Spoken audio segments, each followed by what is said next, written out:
it's Kristen and it's time for another book haul with a difference this time. I have borrowed all these books. So recently I went to my local library, or one of my local libraries, and it was like the first time I'd been in there and been able to walk around and touch books since the first lockdown. I have previously gone there to return books, but then it's just been like a bin outside the library that you have to scan your card and put the books in. But I was able to go in and walk around, and in doing so I saw some things that I wanted to borrow. So first up we have Through the Woods by Emily Carroll. This is a graphic novel full of short stories that are like creepy, horror-esque kind of stories. It's one that I'd been wanting to read for years since I first saw it, but I've never purchased it because it's quite expensive when I've seen it out and about. So I was glad to see it in the library and be able to borrow it. The artwork is so cool. I'll show you like a couple of things. The artwork's really cool looking, really creepy looking. I love the use of colour. So really glad that I saw this and was able to borrow it. Next up was a book that literally just caught my attention. It was displayed quite prominently on a shelf, and so it caught my eye and I was like, yes, I need to read that. And it is How Was It For You? Women, Sex, Love and Power in the 1960s by Virginia Nicholson. I love non-fiction books about women and women's history and the lives of women. That's like my favourite kind of non-fiction to read. And I think this will be so interesting. I did my dissertation years ago when I was at university. I did my dissertation on the representation of single women in American musicals in the 1960s. I wish I had known about the existence of this book then. This just sounds so interesting to me. And I don't know anything else about it other than it's a non-fiction book about women, sex, love and power in the 1960s, but that immediately sold me. And I also thought the cover was so cool. So I'm really excited to get to this one. It is a chunky book, but a lot of the back of it is like references and index and stuff. So I'm excited to get to that at some point. And lastly from the library, I have Queenie by Candice Carty-Williams. This one got a lot of hype, or a lot of attention, I feel like last year particularly. Did it come out last year? I'm not quite sure. 2019, okay. But yes, I heard a lot about it last year. I kept hesitating on buying it because while initially I heard a lot of positive stuff, I also heard some mixed reviews, so I wasn't sure if I wanted to buy it, but I'm glad I saw it in the library. I've heard this described as like Bridget Jones, like this generation's Bridget Jones, and also like Bridget Jones but with a black protagonist. I didn't love Bridget Jones when I read it, but I'm sure it's just because she's like a youngish woman who's a journalist, I believe, so that's probably why people refer to her as being like Bridget Jones when actually it's probably its own thing entirely. But despite hearing mixed things, I did want to give this a go, because I think it's always interesting to read like the prominent novels of each year. I feel like maybe I need to do a reading vlog where I read like the hyped book of each year or something. But yes, interested to read this. I do enjoy books about like young women trying to find their way in life, and I also think it's important to read about people who aren't like me, because I can relate to the being a young woman thing, but obviously I'm a white woman and Queenie is a black woman, so I think it's important to read from perspectives similar to mine but also different. So yeah, excited to get to this as well. Next up, we have some books that I borrowed from my dad. We live in the same house, so it's not really like that much of a borrowing. It's just I went to his bookshelves and I took some books I want to read, and when I'm done with them I'll put them back on his bookshelf. First up, we have The Friend Zone by Abby Jimenez. I really don't know much about this other than that it's a rom-com. He went through a phase where he was just buying a lot of rom-coms and contemporary literature that had to do with romance. Yeah, so this was one of the first ones he picked up, and I find it interesting because the main character's name is Kristen. I find that like I never find characters with my name. Not that it's like a wildly odd name or unique or anything, but you just don't get many Kristens, I feel. So I don't know how I'm gonna find that reading a book with my name, whether that will throw me off. This I think is just about a woman who meets a guy and they hit it off, but she doesn't really know if she wants to get into a relationship, and so she puts the guy in the friend zone. We'll see how I feel about this. The concept of the friend zone, it doesn't exist. Pisses me off. So we'll see how I find this, but I always find like if I've been reading a lot of heavy books, it's nice to have like a rom-com or just like a romance as like a palate cleanser. Most romance books I read, whether I really love them or I just like them, they tend to be enjoyable to me, so I'm glad to have this. Next up we have The Flat Share by Beth O'Leary. I love this cover, it's just really bright and fun. This is another book that was really hyped over the past couple of years. It really popped off on BookTube particularly. It was another one of those ones that I heard like nothing but good things to a point, and then I started hearing very mixed things.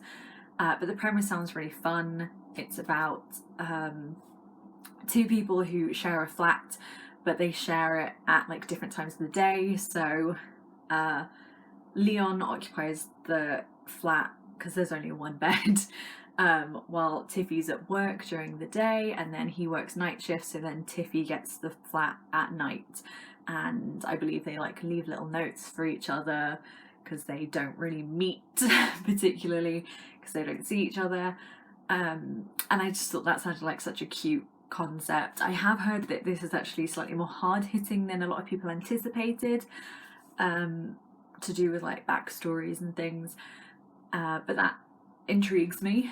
So yeah, I think this again will be potentially like a good book to whiz through in like a day or two when I just want something contemporary and sweet. And lastly of my dad's books we have The Guest List by Lucy Foley. This is, I believe, about a group of people who go to a wedding on an island or like on the coast, and then someone dies. And I'm pretty sure it's just like a whodunit kind of situation.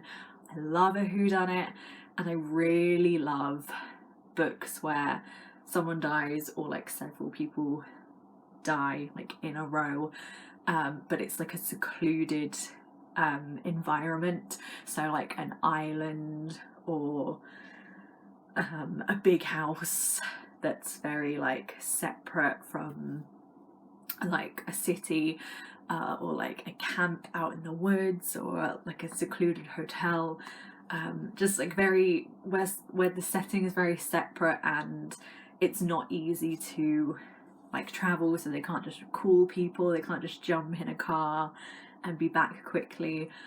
Secluded settings are one of my favourite kind of books, movies, TV shows, like thriller, horror kind of stuff. So I'm excited to get to this. Yes, this is off the windswept Irish coast, so I'm expecting like a brilliant atmosphere. So excited to get to this. It's been a while since I've read a thriller. I've heard good things about this one. And lastly, we have a set of books that my sister lent to me. I was really in the mood to read some spooky, horror-esque books because I've not read any like that in a while. They're not the kind of books I tend to read, but I sort of got swept up in the October autumnal feel, and I keep seeing lots of people posting a lot of content on BookTube reading spooky books, and it really put me in the mood to do so as well. But I don't have any on my TBR, so I borrowed a bunch of my sister's because she is much more of a spooky gal, horror fan than I am. So first up we have Horror Store by Grady Hendrix. This is about a group of staff who work in a store that's kind of like IKEA, and yeah, they stay there overnight and then spooky stuff starts happening. I'm currently actually reading this one and really enjoying it so far. The setting just is so interesting. I think it's such an interesting concept. I've been wanting to read it for ages, and then my sister bought it and I was able to borrow it from her, so I'm excited to have this. She has become a big Grady Hendrix fan, and I hope I am also going to be a big Grady Hendrix fan. So she also lent me my best friend's Exorcism by Grady Hendrix. This, she said, is her favourite Grady Hendrix. It just sounds really fun. It's about two girls who are best friends, and then one of them starts acting weirdly and yeah, I'm assuming is possessed, or at least they believe that she's possessed by a demon, by the devil, I don't know. That's pretty much all I know about it, and I've heard that it's fun and like very much like a sort of 80s film satire, but also kind of spooky, which is perfect. This cover and the way that it's set up like an old sort of VHS tape is very entertaining and pleasing to me. I think it just looks so cheesy and so fun, so excited to get to this. And then lastly, of the Grady Hendrix books, we have the Southern Book Club's Guide to Slaying Vampires, which I believe is about a group of Southern women who have a book club. I think it's all like the middle-aged or like the mums in the area start a book club together, and then a mysterious guy moves to town, and one of the women starts thinking that there's something weird about him. My sister told me she found it quite frustrating to read because it's one of those ones where like the main character thinks something's going on and no one else believes her, or they tell her that she's like imagining things. So I will probably also find that frustrating, but I think again it's such an interesting premise. I think Grady Hendrix comes up with such interesting ideas that I'm excited to do this as well. I think the cover is really striking. So yeah, I'm hoping I'm going to be a Grady Hendrix fan. Next up we have Head Full of Ghosts by Paul Tremblay. I think this is about a possession, so I believe it's like a dual timeline. about a reality show about a girl who was possessed, and then we also get some time in the future, I believe, looking back on that show. Yeah, I'm sure there will be like secrets revealed, working out what actually happened, what was going on. But yeah, it just sounds creepy. I've seen a few people reading this recently, which piqued my interest to get to it. Yes, interested to get to this one too. I know I'm not like talking much about them, but when it comes to like thriller and horror and spooky stuff, I don't really want to know too much going in, because I want to be surprised and shocked and stuff. But Paul Tremblay is a really popular horror writer. I've never read anything from him before, but I thought, why not? Why not start? Maybe I'll enjoy him.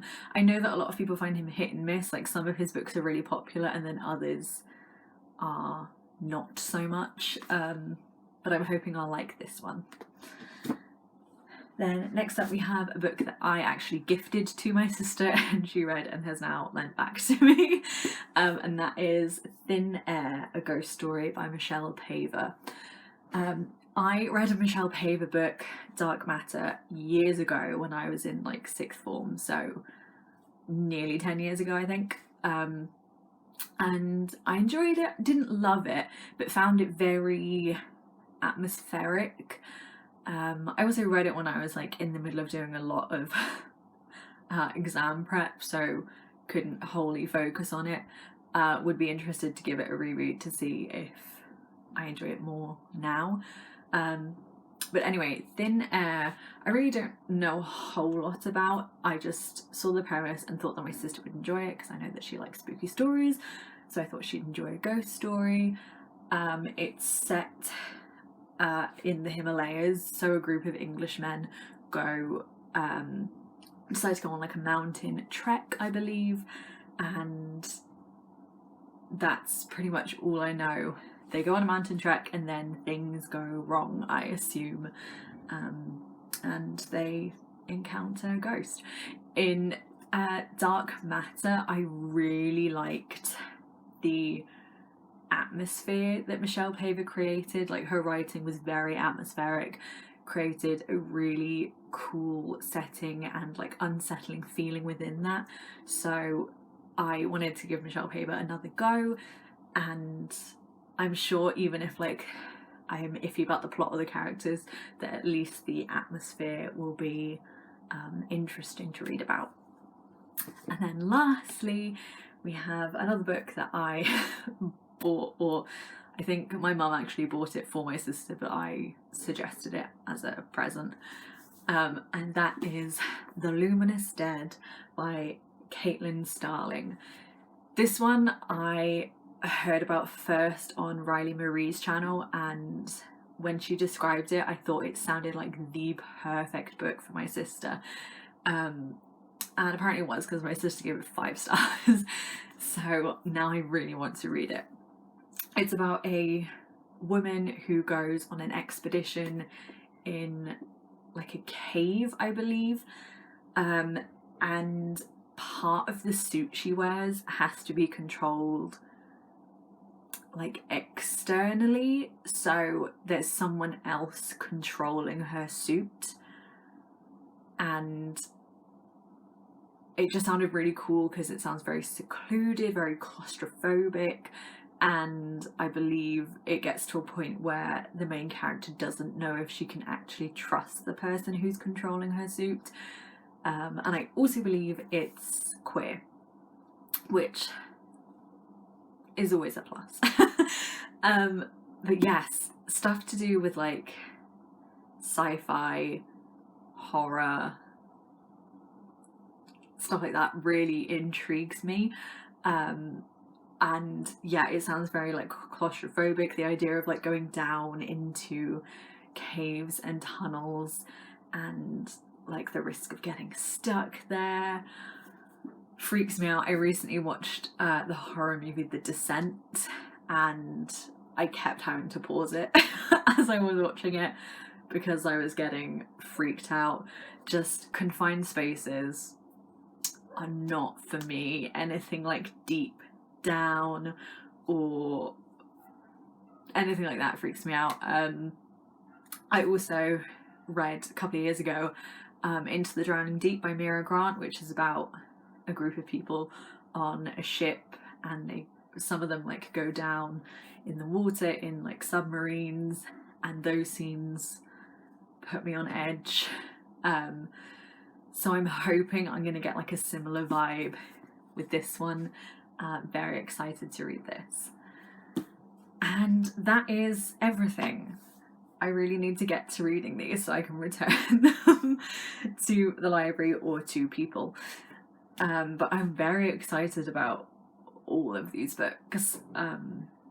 Yeah, very excited about the thriller horror-esque ones, and then very excited to have maybe some more light-hearted ones as a palate cleanser between those.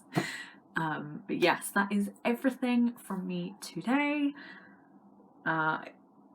Support your local libraries if you have them. That's the message I'm ending on. Thank you for watching, and I will see you soon with another video. Bye!